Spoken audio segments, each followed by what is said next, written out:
Le FESPACO, Festival panafricain du cinéma et de la télévision de Ouagadougou, a démarré aujourd'hui. La Côte d'Ivoire participe à ce festival. Dans ce journal, nous serons en ligne avec notre envoyé spécial pour nous rapporter l'ambiance. En France, le Salon international de l'agriculture de Paris a ouvert ses portes ce matin et prend fin le 5 mars prochain. La Côte d'Ivoire est présente dans la capitale française avec une forte délégation conduite par le ministre de l'Agriculture et du Développement rural. Ici en Côte d'Ivoire, la ministre de l'Éducation nationale, de l'enseignement technique et de la formation professionnelle a présenté le 4e rapport de la Banque mondiale sur l'éducation population. Le rapport relève un déséquilibre entre le niveau d'investissement et les résultats atteints dans la perspective d'une école performance. Voilà pour le sommaire. Merci de regarder le journal de RTI1. Il fait partie des 400 personnalités afro-caribéennes d'Europe au parcours académique et professionnel exemplaire. L'Ivoirien Jean-Jacques Konadie vient d'honorer la Côte d'Ivoire en France en décrochant le prix des meilleurs chercheurs afro-caribéens de toute l'Europe. Et ce soir, il est notre invité de la page culture, enseignant-chercheur, adepte de la pluridisciplinarité. Dr Jean-Jacques Konadie a à son actif plus d'une trentaine d'articles scientifiques parus en Europe. Guerre locale, djihadisme 4G, marketing djihadiste, autant de concepts développés par notre invité et il nous en dira davantage dans quelques instants. La page culture, ce sera dans une trentaine de minutes. Le roi du Maroc, Mohamed VI, est à Abidjan depuis hier pour une visite d'amitié et de travail. Il est prévu au cours de cette visite officielle la signature d'accords bilatéraux entre le royaume chérifien et la Côte d'Ivoire. Le roi Mohamed VI s'imprégnera également de l'état d'avancement des travaux de construction des infrastructures socio-économiques. Et plus loin en France, le Salon international de l'agriculture de Paris a ouvert ses portes ce matin jusqu'au 5 mars prochain. La Côte d'Ivoire, notre pays, donc, est présent à Paris avec une forte délégation conduite par le ministre de l'Agriculture et du Développement rural. Les organisateurs annoncent plus de 1000 exposants et plus de 600 000 visiteurs sont attendus. Notre envoyé spécial, Adama Koné, nous conduit dans les coulisses et les allées de ce salon pour nous faire vivre l'ambiance. Paris, 15e arrondissement, porte de Versailles. Le monde agricole est à l'œuvre sur une surface de 228 211 mètres carrés. C'est le Salon international de l'agriculture. La Côte d'Ivoire, qualifiée de puissance agricole africaine, participe à ce rendez-vous avec une forte délégation conduite par le ministre de l'Agriculture et du Développement rural, Mamadou Sangafoua Koulibaly. Durant une dizaine de jours, 1000 exposants venant de 21 pays jettent les semences d'une agriculture résolument guidée par la passion et nourrissant des ambitions. Passion et ambition, ce sont les composantes du thème de cette année. Et la Côte d'Ivoire a son mot à dire. Elle qui, par la passion du travail, demeure le premier pays producteur de cacao et qui a ravi depuis 2 ans le premier rang de la livraison de noix de cajou. Mais surtout, la Côte d'Ivoire ambitionne aujourd'hui de passer à une agriculture intensive et à la transformation de ses produits. C'est tout cela que le pays veut transmettre à travers la dizaine de structures qui participent à ce salon dans le pavillon 5 du parc d'exposition de Paris.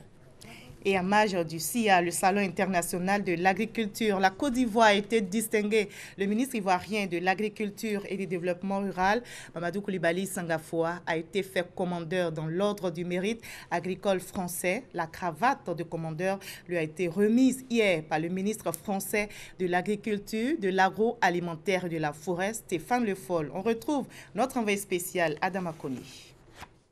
La Côte d'Ivoire ne fait pas que participer à la 54e édition du Salon international de l'agriculture de Paris. Elle est reconnue au sommet. Le ministre de l'Agriculture et du Développement rural, Mamadou Sangafoua Koulibaly, a été fait commandeur dans l'ordre du mérite agricole français. Pour l'élu, c'est la consécration de toute une vision agricole portée par le chef de l'État. C'est mon pays, la Côte d'Ivoire, que vous honorez ainsi. C'est pour cela que mes premiers mots iront à l'endroit du président de la République, son Excellence Alassane Ouattara, dont la vision nous a toujours inspirés. Monsieur le ministre, récemment, c'est un rapport de la Commission des affaires étrangères de l'Assemblée nationale française qui saluait les performances de ces dernières années de l'agriculture ivoirienne. Ce soir, je reçois une distinction et je l'aperçois comme une suite logique à ce rapport. À cet instant précis, je pense tout naturellement à toutes ces femmes et ces hommes de l'administration agricole de mon pays et surtout aux braves planteurs dont le dur labeur nous vaut la reconnaissance d'aujourd'hui. Pour le ministre français de l'Agriculture, de l'Agroalimentaire et de la Forêt, Stéphane Le Foll, la distinction remise à son homologue ivoirien est la reconnaissance de son engagement dans l'agriculture ivoirienne et africaine, citant au besoin les résultats obtenus par le plan national d'investissement PENIA 1, la formulation du PENIA 2 devant conduire à la transformation structurelle de l'économie agricole ivoirienne et sa contribution à la COP22 à Marrakech en tant que président actuel de la 29e conférence régionale de la FAO. Mamadou Sangafoua Koulibaly est le seul Africain à avoir bénéficié de cette distinction.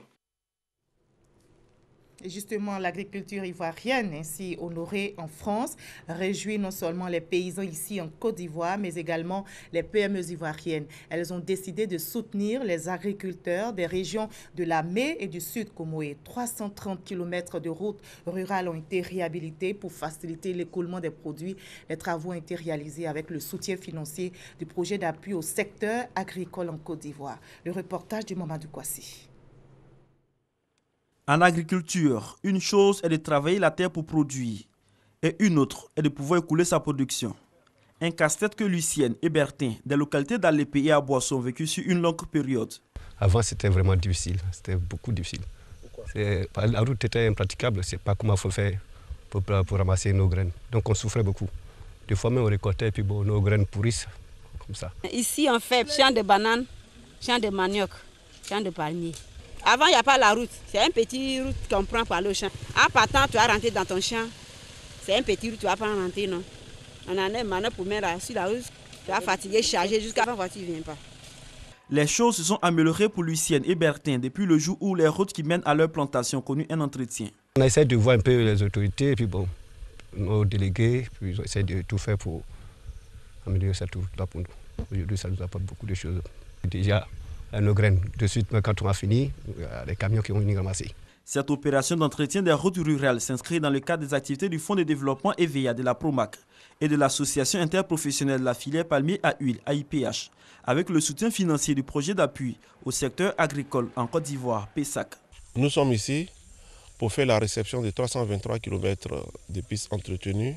Les localités concernées à Alépé, à Boisseau, Bournois, Adiaké, Maféré, Tiapoum. Nos bénéficiaires qui sont des planteurs de palmiers à huile ou d'EVA, nous pensons qu'ils sont satisfaits dans la mesure où ces itinéraires entretenus leur permettent d'évacuer leur production vers les usiniers. Le PESAC appuie la filière palmier à huile et EVA dans la facilitation de la mise en marché des productions depuis 2014. L'entretien des routes rurales porte sur 1800 km pour un budget de 7 milliards de francs CFA. Le vice-président de la Banque mondiale pour la région Afrique vient d'achever une visite de travail en Côte d'Ivoire. Mactar Diop a réaffirmé l'engagement de l'institution financière internationale à accompagner notre pays dans son développement. La Banque mondiale et la Côte d'Ivoire vont donc renforcer leur coopération financière, notamment en faveur des secteurs sociaux. Lansine Bakayoko, Jean-Jacques Kwame. Le vice-président de la Banque mondiale pour la région Afrique, Mactar Diop, a profité de sa rencontre avec les plus hautes autorités ivoiriennes pour révisiter de nombreux projets financés par son institution. Une place de choix sera accordée aux secteurs sociaux. Nous avons discuté des possibilités d'appui, aussi bien d'appui budgétaire que d'appui dans les autres domaines, à travers des investissements dans des secteurs qui ont été définis par le gouvernement. Le gouvernement a été très clair qu'il souhaiterait qu'on puisse, dans les années à venir et dans les semaines à venir, accroître nos investissements dans les secteurs sociaux. Ces filets sociaux comprennent l'élargissement de l'accès à la santé et à l'éducation ainsi que les réformes du marché du travail. Le dispositif va des transferts monétaires aux travaux publics à forte intensité de main-d'œuvre, en passant par les cantines scolaires. C'est un programme important pour aider les plus pauvres à faire face des fois à l'adversité économique. Et nous avons un projet déjà de 50 millions de dollars qui a été approuvé par notre conseil d'administration. Et nous avons décidé d'augmenter les montants alloués à ce projet de 100 millions de dollars. Donc nous aurons un total de 150 millions de dollars pour financer les programmes des filets sociaux. En raison des nouveaux problèmes créés par le réchauffement du Front social ces derniers mois, la Banque mondiale est disposée à augmenter sa contribution à la Côte d'Ivoire, dont on attend qu'elle formalise ses nouvelles priorités. Un certain nombre de dépenses supplémentaires vont être nécessaires pour faire face à un certain nombre d'engagements que le gouvernement vient de prendre. Nous attendons la finalisation des chiffres, des montants, mais nous avons indiqué d'ores et déjà au Premier ministre, au vice-président et au chef de l'État que nous serions prêts à augmenter l'enveloppe qui était prévue pour un appui budgétaire cette année. Nous avions initialement prévu 75 millions de dollars cette année.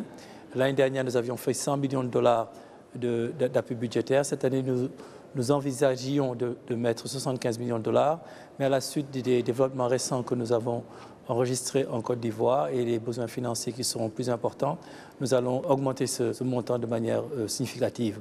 Les chiffres définitifs seront communiqués lorsque le gouvernement aura conclu un peu son estimation du coût financier d'un certain nombre de mesures qu'il vient d'adopter. Sous l'impulsion du vice-président pour la région Afrique, l'action de la Banque mondiale va intégrer désormais le volet ludique, notamment le sport. Le sport est pour moi un élément essentiel parce qu'il permet justement de créer les conditions, de développer certaines valeurs et certaines attitudes qui sont nécessaires pour développer une nation.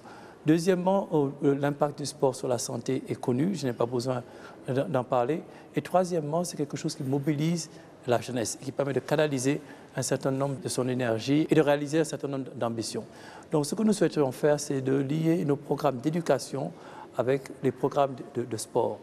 On souhaiterait que lorsqu'on conçoit des programmes de construction de classes et d'écoles, qu'on pense également à construire quelques infrastructures sportives dans ces ensembles afin que les jeunes puissent faire du sport. L'objectif final de toutes ces actions est d'aider la Côte d'Ivoire à bâtir une économie compétitive et inclusive destinée à réduire sensiblement la pauvreté. Nous partons maintenant pour Grand Bassam, où les directeurs des affaires financières et les responsables de passation des marchés publics se sont retirés pour une formation.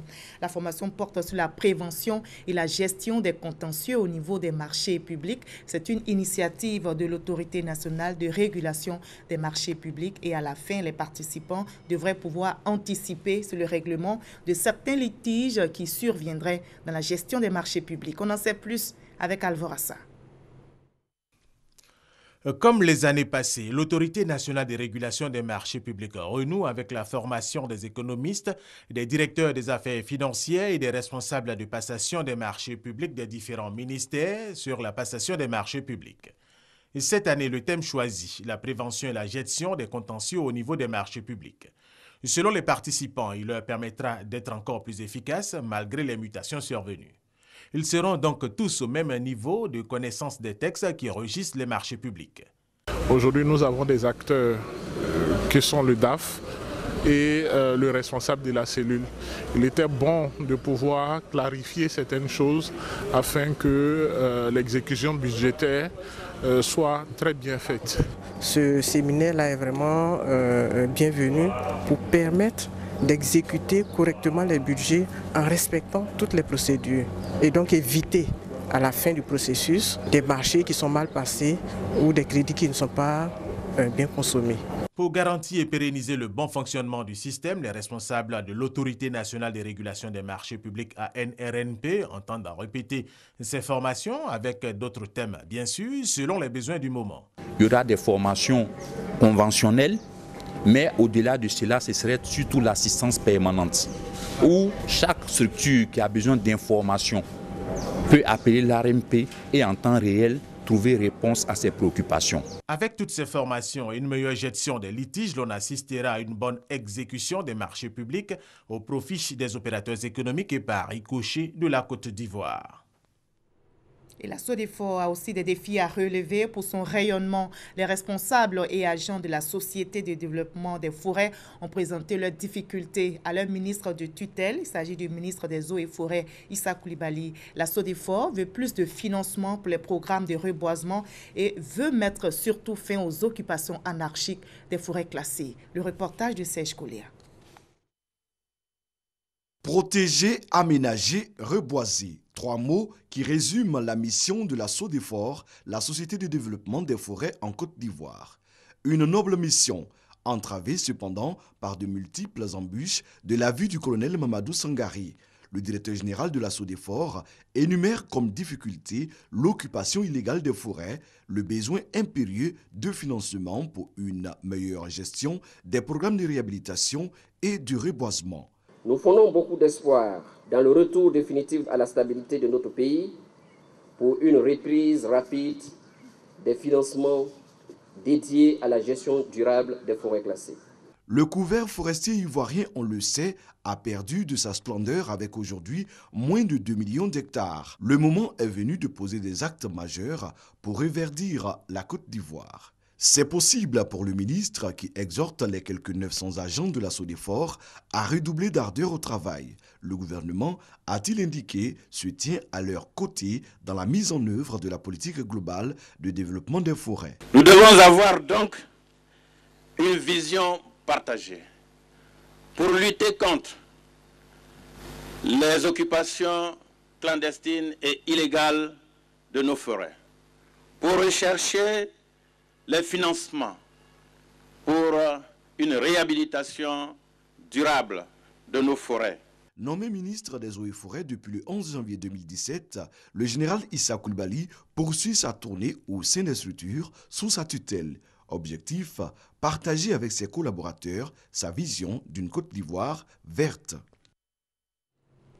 Et la ministre de l'Éducation nationale, de l'enseignement technique et de la formation professionnelle veut aussi une école performante. Mais le 4e rapport de la Banque mondiale sur l'éducation qu'elle vient de présenter aux populations relève un déséquilibre entre le niveau d'investissement et les résultats atteints. 83% du budget de l'État dédié à l'éducation sont consacrés au salaire, selon la ministre Kandia Camara. Explication détaillée avec Herman Niamien. Une semaine après avoir reçu le volet éducation du 4e rapport de la Banque mondiale sur l'économie ivoirienne, la ministre de l'Éducation nationale, de l'enseignement technique et de la formation professionnelle décide de le présenter aux partenaires de l'éducation nationale, notamment les collectivités locales, les acteurs de la société civile, les rois et chefs traditionnels. Il ressort de ce rapport que 83% du budget de l'État dédié à l'éducation nationale est consacré au salaire contre 6% réservés à l'investissement, plaçant ainsi la Côte d'Ivoire parmi les premiers pays du continent à investir dans l'éducation et la formation. Pourtant, le rapport relève un déséquilibre entre le niveau d'investissement et les résultats atteints dans la perspective d'une école performante. Ce rapport interroge notre système éducatif sous les angles les plus pertinents. Il s'articule autour de la question de fond. Comment l'école ivoirienne relèvera-t-elle le défi des compétences et de l'émergence? Dans ce rapport présenté par Francis Ndem, expert de la Banque mondiale, il est à noter que l'économie ivoirienne en se porte bien. En témoignent les moyens mis à disposition par le gouvernement pour améliorer le système éducatif. L'expert de la Banque mondiale appelle donc à un nouveau pacte social pour assurer l'avenir des enfants de Côte d'Ivoire. Une proposition qu'approuvent tous les participants. Le peu de ressources que nous avions, au lieu d'aller acheter des maisons en Europe, excusez-moi, je ne fais pas de la démagogie, mais que nous allons au village pour aller construire, que nous construisions des logements pour loger les instituteurs, pour les collèges, les écoles primaires, ça on peut le faire. Les enseignants les mieux payés, mais des élèves mal formés. Ce n'est pas honorable pour la famille, c'est l'avenir de nos enfants. Et si nous voulons que cet avenir soit meilleur, nous nous engageons auprès du ministère en charge de l'éducation. Si aujourd'hui l'enfant préfère aller faire Saint-Valentin, ça ne va plus. L'enfant préfère se transformer en syndicat, donner des décisions à son maître, alors qu'avant c'était une association pour aider ça ne va plus. Le rapport de la Banque mondiale, selon l'expert Francis Ndem, fait plutôt des suggestions que des recommandations. Il s'agit de maîtriser les dépenses de l'État pour les salaires, les subventions aux écoles privées et les frais liés à l'administration et à l'équipement. Le ministère de l'Éducation nationale entend d'ailleurs organiser un séminaire national sur la question afin d'explorer bien des pistes pour l'amélioration de la qualité interne et externe du système éducatif ivoirien. Didier Bléou, animateur à la radio-diffusion-télévision ivoirienne, actuel directeur du RTI2, a été honoré par l'association J'aime la Côte d'Ivoire. L'association est une association politique regroupant plusieurs Ivoiriens de la diaspora résidant en France. Après cette distinction, il a reçu un trophée de la part du groupe Fraternité Matin, partenaire presse de cette association en présence de quelques responsables. Un second prix a aussi été décerné à l'association J'aime la Côte d'Ivoire pour son initiative. Après plus de 10 ans passés sous la tutelle de l'opération des Nations Unies en Côte d'Ivoire, la radio Onussi va appartenir à la Côte d'Ivoire. Elle sera gérée par la Fondation Félix Houphouët-Boigny pour la recherche de la paix. Les missions d'Onussi FM restent les mêmes, entre autres sensibiliser à une paix durable en Côte d'Ivoire. Le reportage d'Éric Gori. Merci à tous d'être restés à l'écoute. Nous nous donnons rendez-vous à 18h pour le journal du soir sur la fréquence de la paix. C'est le 15 août 2004 que la radio Onussi FM a commencé à émettre sur toute l'étendue du territoire ivoirien. Cette radio de l'opération des Nations Unies en Côte d'Ivoire a pour mission d'informer les populations et de véhiculer les messages de paix et de cohésion sociale. Plus de 10 ans après sa création, l'opération des Nations Unies en Côte d'Ivoire va transférer très bientôt cette radio à notre pays. La radio Onussi FM va dépendre d'ici peu de la Fondation Félix Houphouët-Boigny pour la recherche de la paix. L'information a été donnée par Mme Aïchatou Mendaoudou, représentante spéciale du secrétaire général des Nations Unies en Côte d'Ivoire. Le transfert va se faire sans accroc, c'est-à-dire que les auditeurs vont continuer à écouter leurs émissions préférées, ils vont continuer à écouter les nouvelles, mais entre-temps, il y a une équipe pluridisciplinaire qui est composée de techniciens de la partie gouvernementale, de techniciens de l'ONU qui travaillent sur tous les aspects logistiques, sur tous les aspects techniques et juridiques de ce transfert.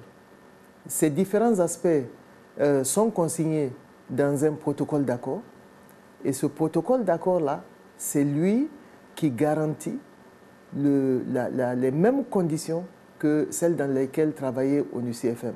Onussi FM va continuer à émettre en toute impartialité et elle assurera pleinement son rôle d'informer et de sensibiliser les populations à l'entente, à la paix et à l'union des fils et filles de la Côte d'Ivoire.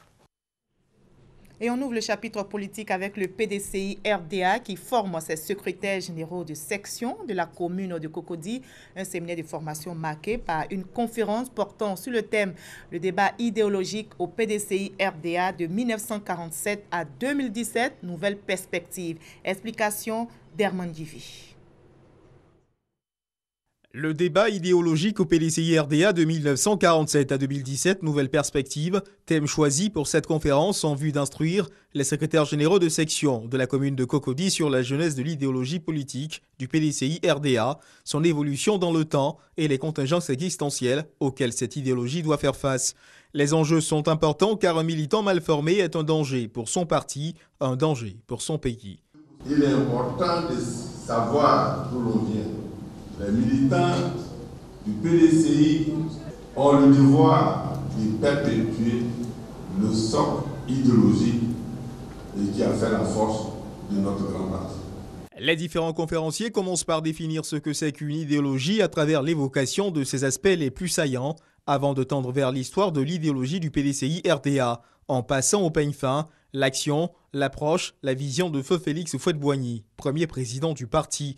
Il termine en engageant la confrontation de cette idéologie avec quelques thématiques de la société ivoirienne. Le moins qu'on puisse attendre de ce parti aujourd'hui, c'est de se montrer fidèle à la pratique de ses illustres fondateurs en s'imposant des moments pour s'interroger sur la pertinence de ses choix, réévaluer ses acquis et examiner les conditions de sa modernité.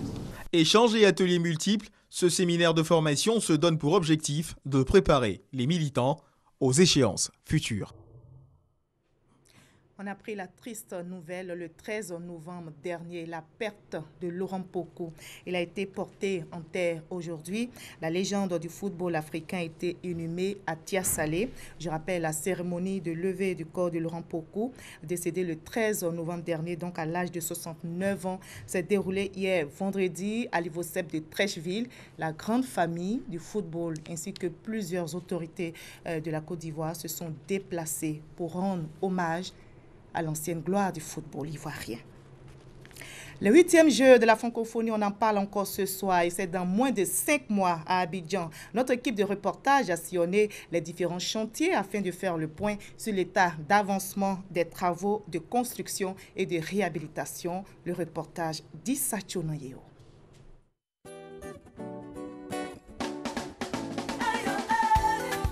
Vous êtes à Abidjan, capitale économique de la Côte d'Ivoire. Abidjan la Belle, la perle des lagunes, la cité verte des lagunes, accueille du 21 au 30 juillet 2017 les 8e Jeux de la francophonie.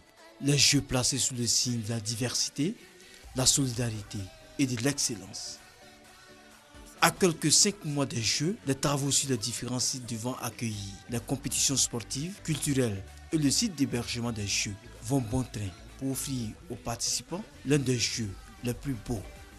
Ainsi pour le football, les stades Félix Houphouët-Boigny, Robert Champrou et le Vélodrome sont en cours de réhabilitation.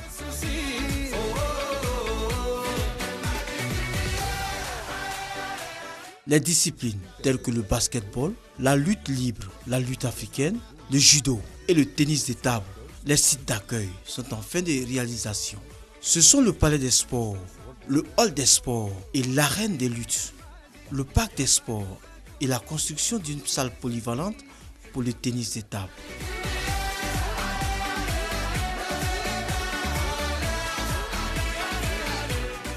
Quant au site culturel, l'espace Canal au Bois est réhabilité à 80% et accueillera le hip-hop, la jonglerie et les marionnettes géantes. Pour le conte, la danse des créations et la chanson, le palais de la culture est prêt à accueillir les compétitions.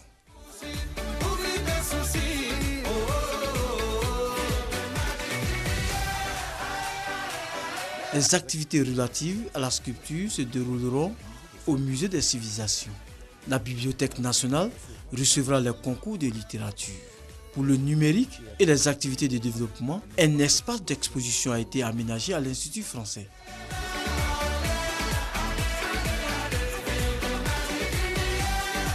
Réalisé à 80% avec des panneaux préfabriqués, 33 bâtiments pour 4000 lits, le village des Jeux qui est en construction sera équipé selon les normes internationales pour l'hébergement et la restauration.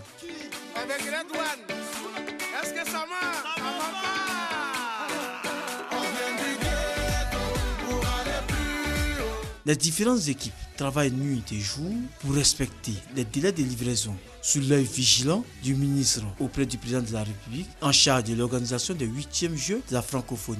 Le compte à rebours est en marche.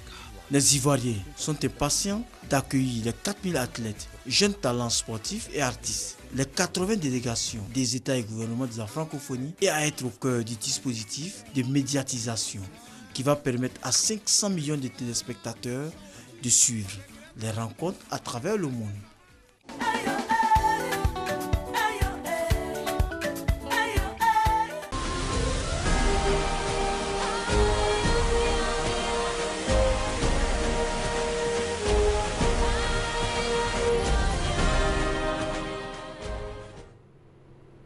Bienvenue dans la page culture. Le FESPACO, Festival panafricain du cinéma et de la télévision de Ouagadougou, a démarré aujourd'hui. La Côte d'Ivoire participe à cette fête du cinéma et nous aurons en ligne donc notre envoyé spécial Franck Quadio pour nous faire vivre l'ambiance. Bonsoir Franck Quadio.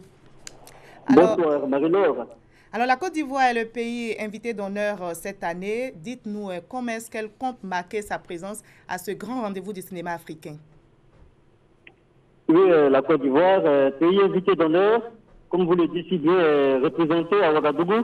Il est fortement représenté. Il y a environ 300 personnes, des participants, c'est-à-dire des acteurs, des hommes de médias, des promoteurs cinéma, des industries, des représentants d'industries cinématographiques.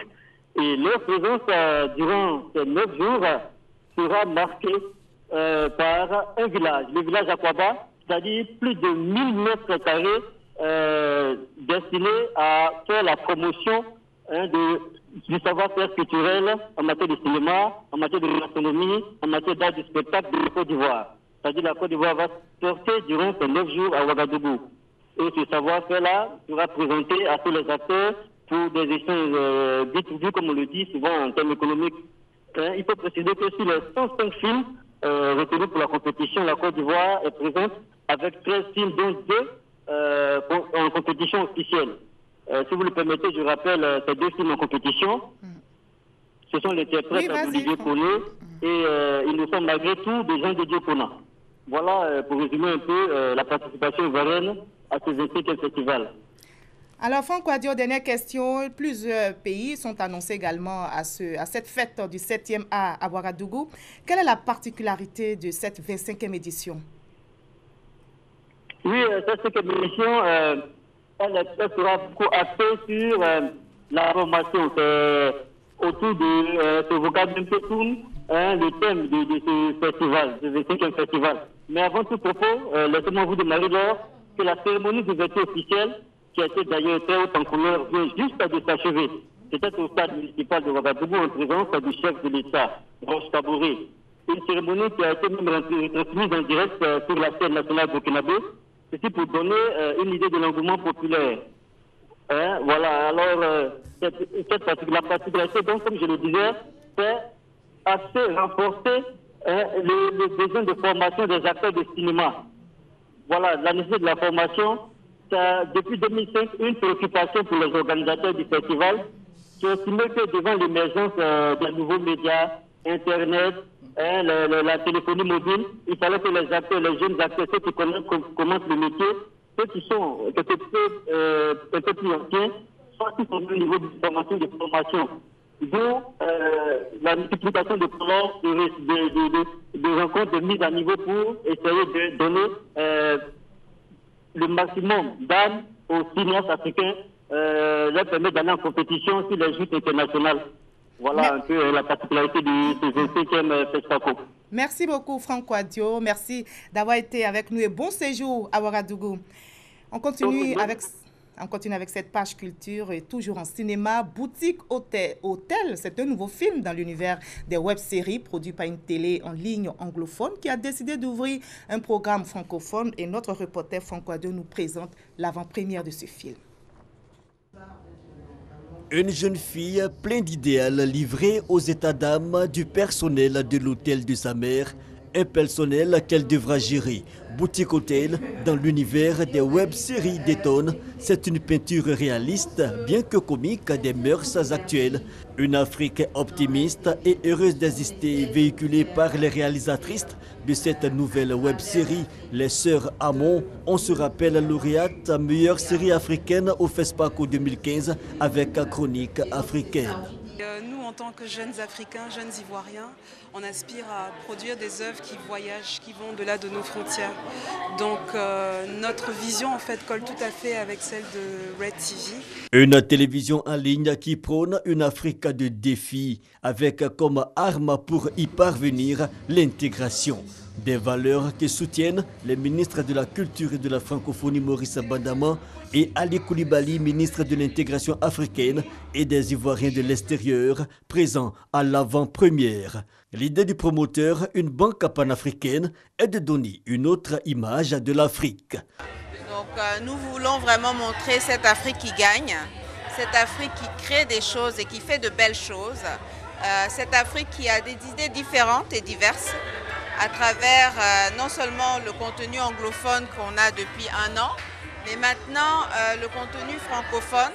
Boutique Hôtel dans l'espace web donc, une distribution colorée avec des visages bien connus. Les Ivoiriens Choken Pat et la chroniqueuse de ce midi, Lynn Jabert. On en arrive à l'entretien avec notre invité de la page culture. Bonsoir, Dr Konadjé. Bonsoir, madame. Merci en tout cas d'être avec nous sur ce plateau. Alors, avant de commencer notre entretien, nous allons revenir sur cette belle soirée. Vous vous souvenez? Vous avez été distingué meilleur chercheur afro-caribéen de toute l'Europe. C'était lors d'un gala organisé par le Club Efficience. C'était le 3 décembre dernier à Paris. Nous allons regarder et puis revenir sur ce plateau. Jean-Jacques Konadjé est le premier chercheur ivoirien à recevoir ce prix d'excellence Gotha Noir de la recherche scientifique. Et cette distinction lui a été attribuée en sa qualité de meilleur chercheur afro-caribéen de toute l'Europe. Au-delà de la fierté nationale, c'est donc à tout le continent africain que cet Ivoirien vient de faire honneur en décrochant ce prix. Mais avant qu'il ne reçoive cette grande distinction internationale pour la qualité et la contribution de ses recherches scientifiques à la compréhension des grandes problématiques dans le domaine des sciences sociales, Jean-Jacques Konadjé a été depuis 2011 l'une des rares personnalités d'origine afro-caribéenne à figurer 3 fois de suite dans les 3 éditions précédentes du livre de référence Le Gotha Noir de France, Combattre les préjugés par l'exemple. Les chercheurs qui trouvent, il y en a partout. Et il appartient au continent africain de faire la promotion de ses propres compétences, de ses propres talents dans ce domaine.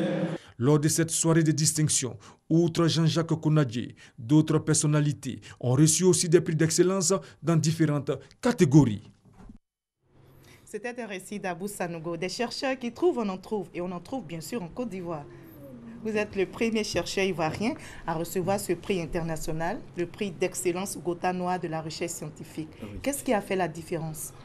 Il faut dire que ce qui a fait la différence, tout s'est joué dans la qualité de mes publications.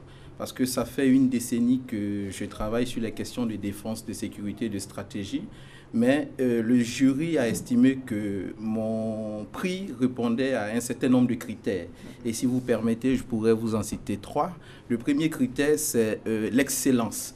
Ils ont estimé qu'il y avait de l'excellence dans mon parcours. Est-ce que mon CV constitue un modèle? Un CV qu'on n'arrête pas de lire, tellement exhaustif. Merci, madame. Donc, avec ce CV, ce parcours, permettez-moi l'expression, sans faute, ils ont estimé que je pouvais servir de modèle. Donc, parcours excellent. Excellent. Et le deuxième critère, c'est l'émergence. Et pour la petite précision, en France, il y a 249 000 chercheurs, toutes nationalités confondues, toutes disciplines confondues.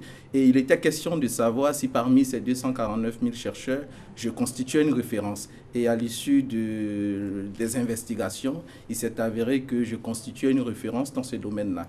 Et le troisième critère, c'est l'incidence. L'incidence, c'est l'impact de mes œuvres sur le domaine dans lequel j'excelle. C'est-à-dire, est-ce que mes œuvres ont contribué à la compréhension des grandes problématiques dans le domaine des sciences sociales. Nous allons parler tout à l'heure. Vous avez à votre actif plus d'une trentaine de publications, des publications qui sont insérées dans les programmes en Europe.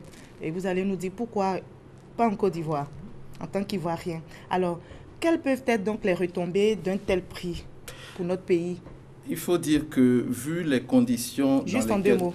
Oui, vu les conditions dans lesquelles le prix m'a été attribué, on peut dire que ce prix déjà représente une fierté pour la Côte d'Ivoire. Ce prix montre qu'il existe des Ivoiriens qui excellent dans certains domaines. Des Ivoiriens, des chercheurs qui cherchent et qui trouvent. Et vous avez trouvé, vous avez été distingué. Oui. Alors, quand on est âgé, vous allez m'excuser, je vais dire votre âge ici, parce que vous êtes un modèle, un exemple. Âgé seulement de 37 ans comme vous. Comment on s'organise pour avoir un parcours si brillant, vous l'avez dit tout à l'heure, et faire partie des 400 personnalités afro-caribéennes d'Europe?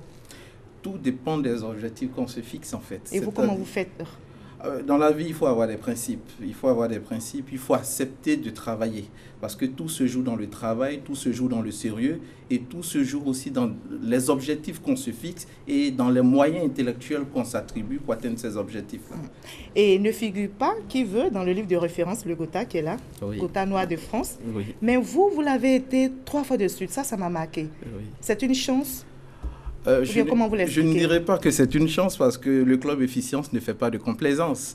Ils ont jugé que j'excellais dans un domaine où il n'y avait pas assez d'Africains. 3 points clés que vous avez cités tout à l'heure. Voilà, mais dans le domaine de la recherche scientifique et plus particulièrement sur les questions de défense, de sécurité, de stratégie, de géopolitique et de relations internationales. Donc ils ont estimé qu'un Africain qui excelle dans ce domaine, un Africain dont les publications sont insérées dans des programmes dans des universités occidentales ou des universités américaines, un Africain dont les publications sont traduites en anglais, en portugais, en espagnol, enseignées en Europe, ils ont estimé que cela devait faire l'objet d'une attention particulière.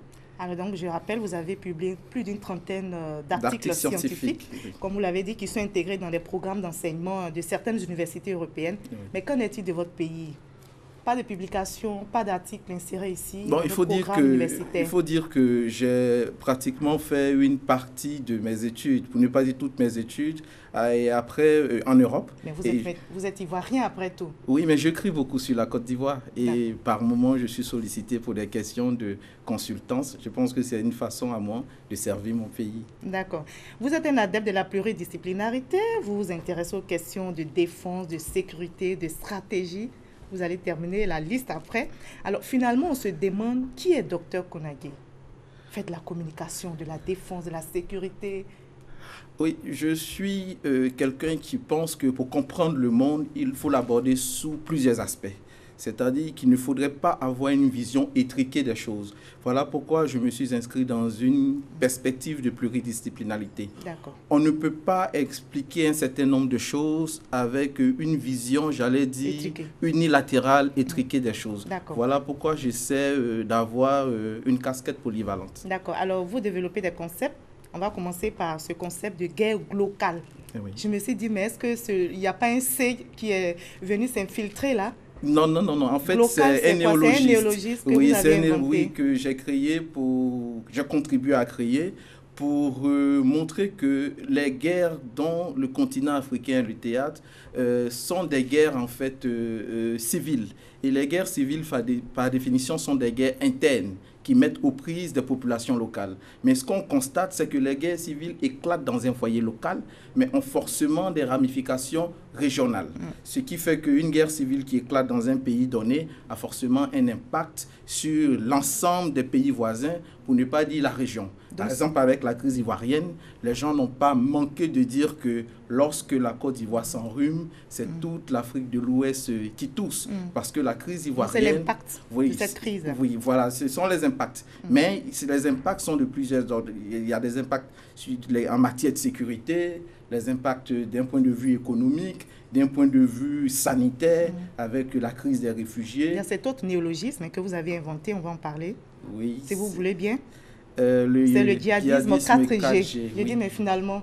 Oui, le djihadisme 4G, je suis parti d'un concept simple. C'est-à-dire que nous vivons la mutation du terrorisme, du djihadisme. Aujourd'hui, on parle du djihadisme du troisième âge. Cela veut dire que le djihad, aujourd'hui, utilise les nouvelles technologies de l'information et de la communication. Donc, en parlant de djihadisme 4G, c'est une façon de montrer comment les nouvelles technologies de l'information et de la communication contribuent au développement du djihadisme. Alors, expert donc de ces questions, le 13 mars, c'est une date très sombre pour notre pays. On ne veut pas revivre cette situation. Vous, en tant qu'expert, que préconisez, par exemple, pour éviter qu'on puisse sombrer à nouveau, ce qu'on ne souhaite pas du tout en tout cas. D'abord... en 2 mots pour terminer. Oui, pour terminer, je voudrais rapidement rendre hommage à tous les acteurs qui sont impliqués dans la lutte contre le terrorisme. Mais de mon point de vue, ce qu'il faudrait, c'est de repenser autrement le terrorisme. Parce que le terrorisme, il est mutant. Le terrorisme, il est défini comme un ennemi invisible qui a la particularité d'être à la fois partout et nulle part. Donc aujourd'hui, il faut envisager la lutte contre le terrorisme par le bas. Donc il échappe.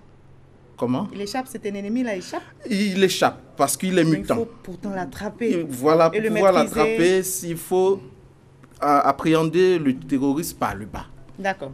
On aura l'occasion de nous entretenir sur cette question du terrorisme. Merci en tout cas, Dr Konagé, d'avoir été avec nous sur ce plateau. Merci, madame. La Côte d'Ivoire est un pays de paix. Nous, on veut continuer de rire, parce que le riz aussi, on dit, ça contribue à la santé. On va parler donc divertissement. Alors, l'émission Bonjour 2017, vous regardez? Oui. Quel est votre acteur préféré parmi les comédiens? C'est en cas de cas. En cas de cas. Oui. Justement, nous allons voir Bonjour 2017 qui vient de déposer ses valises à Boaké. L'émission Bonjour, l'une des productions phares de la radiodiffusion télévision ivoirienne RTI, souffle ses 10 bougies à Boaké. Des invités spéciaux ont rehaussé de leur présence, au nombre desquels Amadou Koné, ministre des Transports. Pour ce 10e anniversaire, les humoristes, de par leur talent, ont su donner de la joie au public à chacune de leurs prestations. Dr Philo, Koro Abou, les zinzins de l'art, Chouken Pat et Papitou, pour ne citer que ceux-là. Camarade, viens à Tiago. Si je dis, celui qui mange, pas dire c'est un mangeur. Celui qui mange, c'est un mangeur. Celui qui dort, on dit c'est un dormeur. C'est un dormeur. Celui qui s'assoit, un soirée. Soro, tu n'as pas mis slip. Est-ce que quand tu as oublié de soulever, vous voyez l'acrobatie est fait là, mais pour eux c'est petit. Kiriwi, kiriwi jai, koluna, kiriwi jai. Yo, elle a dit à son artiste, Soro, kolocholo sho. Quoi on a une pierre ou une face qu'on a une pierre n'enjo. Ça dit faut pas trop soulever tes pieds. Amadou Bakayoko, directeur général de la RTI, a salué le déplacement du public venu de nombreux. Le député de Boaké Commune, Charles Niaouré, parrain de l'émission Bonjour 2017 à Boaké, a invité la jeunesse à se départir de toute forme de violence. La commémoration des 10 ans de l'émission Bonjour de la RTI a tenu ses promesses dans la capitale de la région de Boaké.